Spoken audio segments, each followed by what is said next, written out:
Oi pessoal, dando continuidade aí ao nosso estudo de grafos e árvores. Hoje a gente vai ver uma árvore de compressão. Nesse vídeo a gente vai ver uma árvore de compressão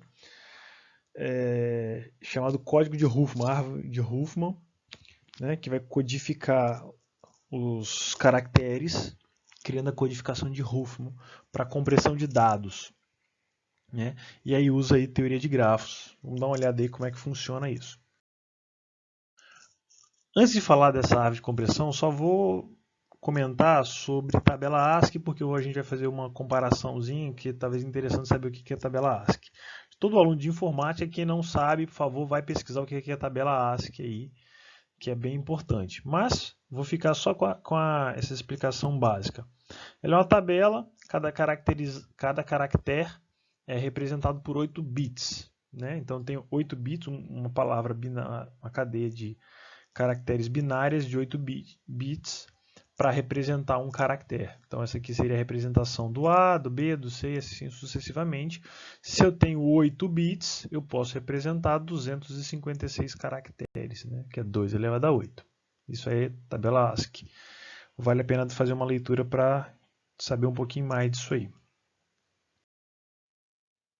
Então, a primeira pergunta que eu vou fazer vai ser o seguinte: usando a codificação ASCII2, quantos bits são necessários para armazenar um texto de 50.000 caracteres?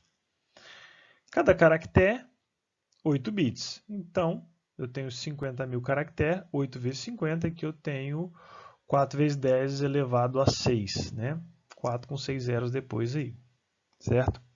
Ah, mas e se eu tiver nesse texto só 6 caracteres? Não interessa quantos caracteres tem. Qual a variação de caracteres? Vai ser sempre 8 bits para cada caractere, então vai ser a mesma coisa, certo? A pergunta é, não tem uma forma mais esperta, já que eu não tenho muita variação de caractere, não tem uma forma mais esperta de armazenar essa informação para economizar menos espaço? Então, vamos lá, código de Huffman. Considera a seguinte codificação.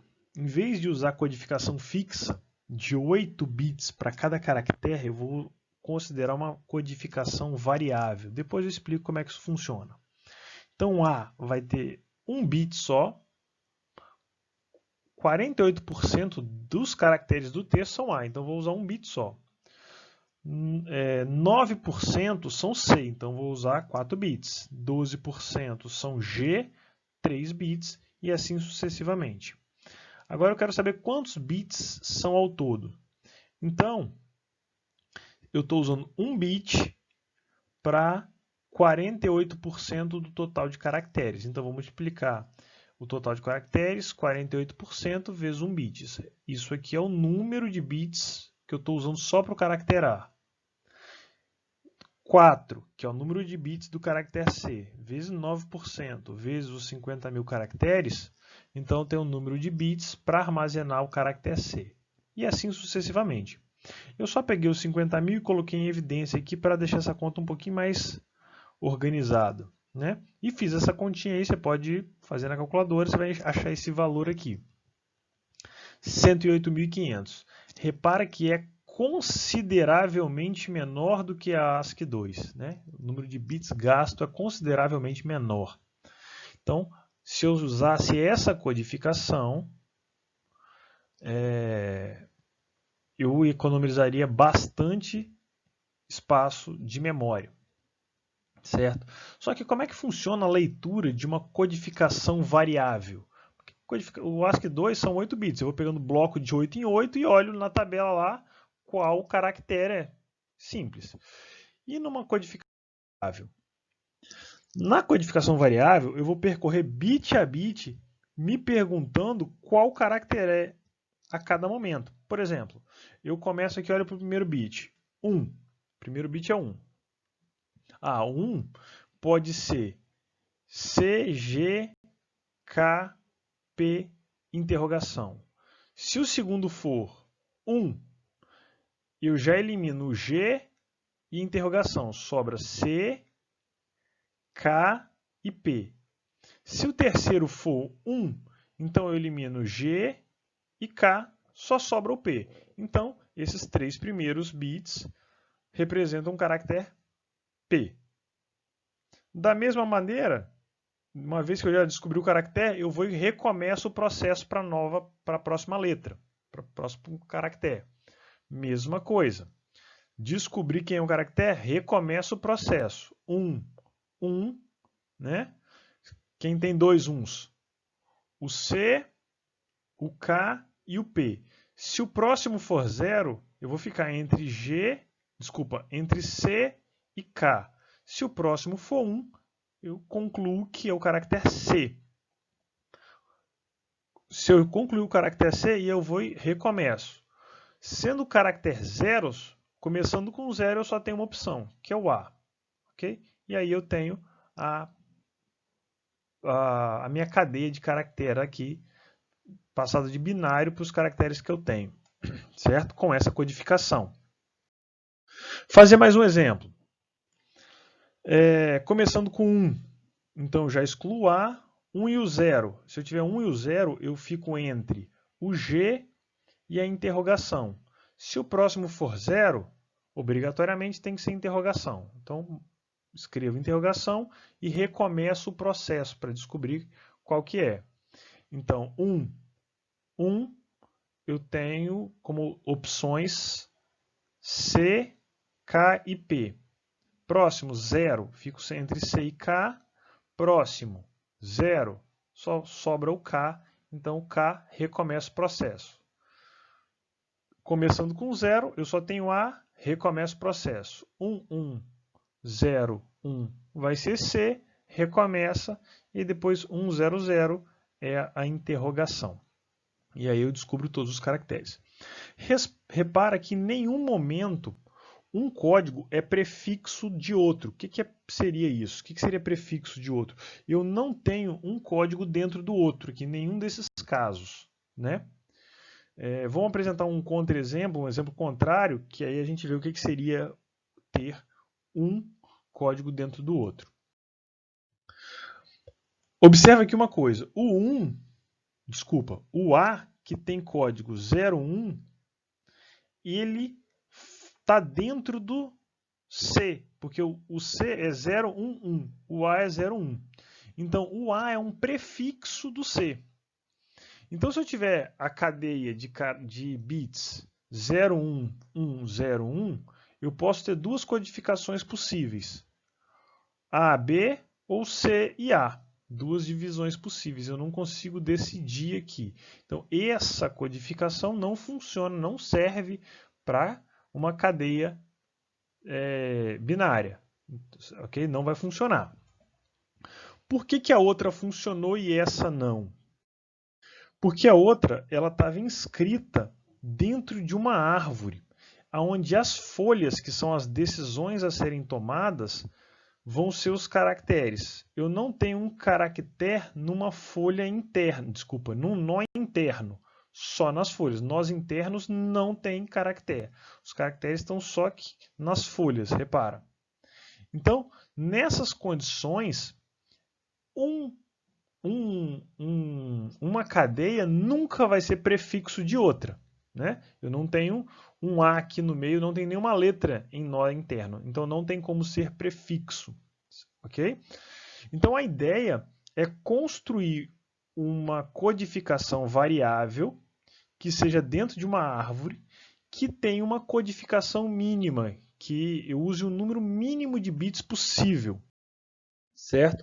Esse é o objetivo aí, construir uma árvore que armazene informações com a menor quantidade de bits possível.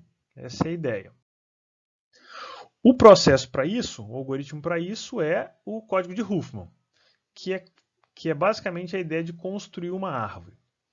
Então, como é que funciona o código de Huffman? Primeira coisa que a gente vai fazer vai ser ordenar a lista de elementos que a gente tem, de caracteres que a gente tem, em ordem crescente de frequência. Eu vou pegar aqui os caracteres, as frequências e vou ordenar isso aqui em ordem crescente de frequência. A cada iteração eu vou criar um novo nó que vai ter a frequência dos dois nós primeiros certo? E vou reinserir esse novo nó de frequência na lista ordenada, onde o nó à esquerda é o primeiro nó e o nó à direita é o segundo nó. Essa é a ideia. Vamos para um exemplo para poder entender melhor esse processo. Então, a primeira etapa foi ordenar a lista. Aqui eu já peguei a lista e já coloquei ela ordenada, né? As frequências são 4, 9, 10, 12, 17 e 48. Se vocês somarem, vocês vão ver que isso aqui vai dar 100. É frequência, né? Frequência é porcentagem, então se eu somar, eu tenho que dar 100% dos caracteres. Então, estou com a lista ordenada. Aqui os nós vão representar, a informação dos nós contém as frequências, né? Isso aqui vão representar nós internos com as frequências. E a ideia é, a cada iteração, eu crio um novo nó com a frequência dos dois primeiros e insiro ele ordenado. Então, os dois primeiros são 9 e 4. Somando aqui vai dar 13. Eu vou inserir ele ordenado entre o 12 e o 17. E aí, inserindo ele entre o 12 e o 17, eu vou ter o seguinte, eu vou ter um outro conjunto, né? Da seguinte maneira, eu vou ter o nó 10, 12, agora o novo nó 13, onde à esquerda do 13 eu tenho 4, à direita do 13 eu tenho 9, que são os dois primeiros nós. E aí, repete o processo. Soma os dois primeiros, 10 com 12 vai dar 22, eu vou reinserir ele ordenado, né? E aí eu vou ter o 22 entre o 17 e o 48, com os nós à esquerda, 10, e direita 12, desculpa. Aqui tem os zeros e esses uns, já eu digo o que é isso, tá? E aí, continuando, né? O próximo passo aqui vai ser somar o 13 com o 17, vai dar 30, e eu vou inserir ele ordenado entre o 22 e o 48. Observe que eu estou juntando os nós formando árvores, e vou juntando essas árvores, até formar uma árvore só. Então, juntando aqui o 13 com 17, repetir aqui, juntando o 13 com 17, vai dar 30, e aí eu tenho 30. À esquerda do 30, a subárvore a partir do 13 toda, repara, eu tinha um nó aqui 13, à esquerda do 30 é a subárvore a partir do 13, e à direita do 30 é o 17. Vou somar os dois primeiros, o 22 com 30 vai dar 52, vai entrar depois do 48. Então, tenho o 48, o 52, né? E o 52 à esquerda tem toda a subárvore com o 22 e à direita toda a subárvore com 30. Somando aqui vai dar 100, como eu havia mencionado. Então, aí eu tenho o 100 aqui no final. Essa árvore é a árvore que vai codificar, vai criar a codificação de Huffman, que é o que a gente tinha feito. Como é que cria essa codificação? Então, eu vou atribuir 0 para todas as arestas à esquerda, que vão para a esquerda, e 1 para todas as arestas que vão para a direita. Okay? Feito isso, eu volto com a informação dos caracteres. O 48% era referente ao caractere A, o 10% era referente ao caractere interrogação, o 12% é referente ao caractere G, o 4% era referente ao caractere K e assim sucessivamente. O caminho dessa árvore da raiz até a folha vai me dar o código de cada caractere desse. Então, A só vai ter um passo, só tem um salto, então tem um caractere 0. Está aqui. O C, por exemplo, eu vou andar para a direita, para a esquerda, com 0, e para a direita, que é 1, até chegar no C. Então, o código para o caractere C vai ser 1, 1, 0, 1. Está aqui, certo? Como isso está dentro de uma árvore de decisão, cada caractere está na folha de uma árvore de decisão, a gente garante que um caractere nunca vai ser prefixo do outro. Né? A codificação de um caractere nunca vai ser prefixo de outro. Essa é a ideia aí do código de Huffman para compressão de dados. Então, para resumir o processo, como é que seria a codificação? Eu tenho um texto lá comum, eu vou percorrer aquele texto fazendo uma análise de frequência dos caracteres usados. Então, vou pegar aquele texto e vou ver quantas vezes aparece o A, o B, o C, cada caractere, assim sucessivamente. Com a frequência, né, e o texto, eu vou conseguir criar minha tabela. Então, eu posso armazenar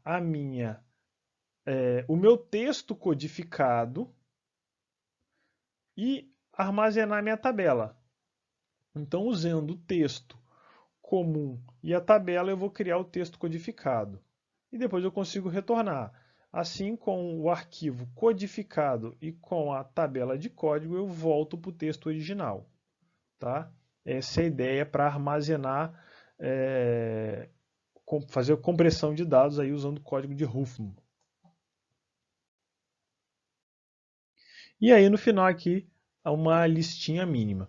Só de curiosidade, se eu não me engano, o código de Huffman é a figura JPEG.